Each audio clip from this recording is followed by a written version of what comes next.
दुनिया के लोगों को लगता है कि हम शिव जी को जल चढ़ाते हैं तो शंकर का स्मरण होता। ना ना ना, Subscribe हम our परीक्षा channel. लेते हैं। परीक्षा की पहली सीढ़ी है भगवान शंकर की भोजन।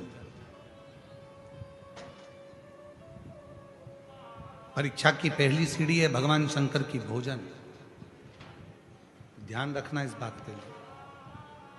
कहने वालों ने ऐसे नहीं कह दिया कि भूखे को भोजन और प्यासे को पानी और जय बाबा बर्फानी।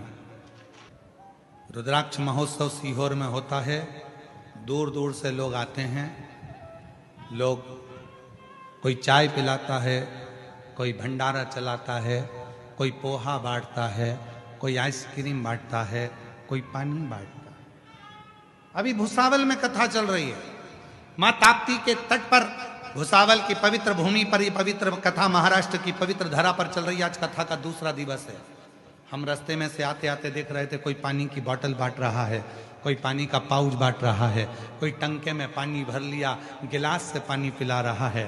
उनको देखकर हमें लग रहा था शंकर भगवान की कथा बार बार कहती है कि शिव जी से स्वयं मां जगतजननी माता सती ने भगवान शंकर से प्रश्न किया था, भोले बाबा आप जब संसार के लोगों से प्रेम करते हो, संसार के लोगों से स्नेह करते हो, जब संसार के लोगों को आप देना प्रारंभ करते हो, उससे पहले आप संसार के लोगों की परीक्षा लेते हो? शिव जी ने कहा हाँ। तो वो परीक्षा कौन सी होती है?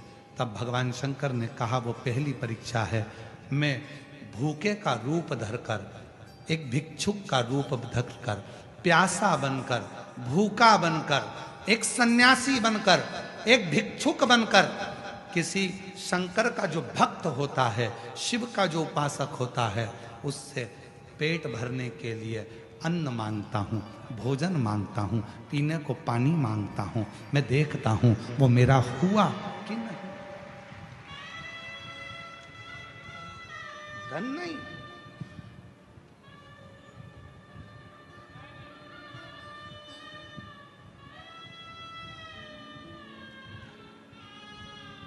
श्रेष्ठ सन्यासी, सच्चा संत, सच्चा सन्यासी, सच्चा साधक, सच्चा शंकर का उपासक आपके दरवाजे पर अगर भिक्षा मांगने के लिए आएगा तो धन नहीं मांगेगा कटोरे में, धन लेगा ही नहीं। वो मांगेगा तो कहेगा कुछ भोजन हो तो दीजिए, भूख लगी है, थोड़ा सा पानी पिला दीजिए, प्यास लगी, प्यास कुछ हो तो दीजिए, बहुत भूख लगी, बहुत। मेरी जीजियों, मेरे जीजाओं, मेरी बेटियों, बेटाओं, मेरे बुजुर्ग माँ बाप, याद रखना आप यहाँ पर कोई टॉफ़ी लेकर आते हो, 10 लोग 20 लोगों को टॉफ़ी देते हो, किसी को बिस्कुट खिलाते हो, किसी को पानी पिलाते हो, घर से पानी की बोतल लेकर आते हो, एक पड़ोसी को दे देते हो, थोड़ा थोड़ा पी लो साहब, पानी लाए। घर से मिर्ची का ठेसा रोटी बना कर ले आते हो, 2 रोटी पास वाले को पकड़ा देते हो, खाओ साहब, मुंह झूठा करो। ये दुनिया के लोगों को सरल लगेगा कि सीहोर वाले महाराज की कथा में क्या होता है। लोग भोजन बांटते हैं, लोग पानी बांटते हैं, लोग टॉफी बांटते हैं, लोग बिस्कुट बांटते हैं।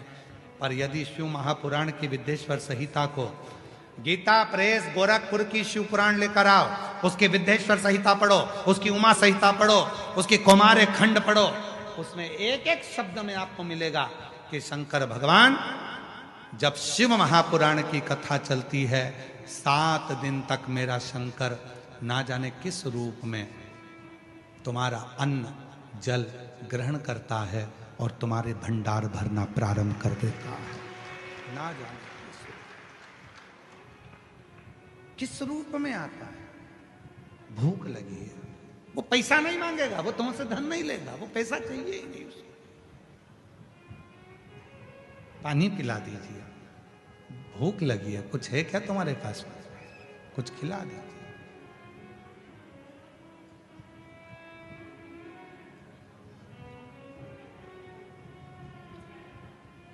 अभी हम लोग जब सीहोर से यहाँ आ रहे थे भुसावल के लिए, तो बीच में एक रास्ते पर हम तो विश्राम कर रहे थे। विश्राम करते करते ऐसा कोई भाव आया कि कोई बहुत प्यासा लग रहा है, बहुत प्यासा। जंगल था, बड़े बड़े वृक्ष थे, आड़ा टेढ़ा मोड़ था, पहाड़ी थी। कुछ नर्मदा परिक्रमा के 3 पुरुष 1 महिला चले जा रही थी। दोपहर ही थी, बहुत धूप पड़ रही थी।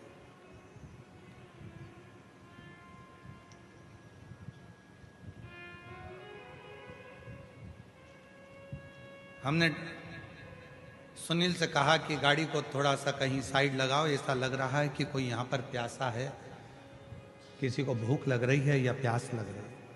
रोका।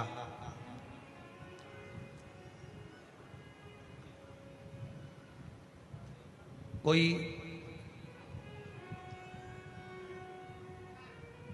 महिला भी थी, 3 पुरुष भी थे, और उतरते से हमने पानी का बोतल उनको दिया, तो वो माता की आंख से आंसू झलक कर कहा, हमारे टंगल में 2 घंटे से पानी नहीं है और हम चल चल कर प्यासे हो गए। तब हमने भगवान भोलेनाथ से, माई नर्मदा से प्रार्थना करी कि कोई पानी मिल जाए, और ये पानी की बोतल मिली। हमने कहा, माँ, भगवान धन की भाषा नहीं समझता, पर भगवान दिल की भाषा समझता है। जब कोई भक्त पुकारता है तो शिव किसी भक्त को भेज देता।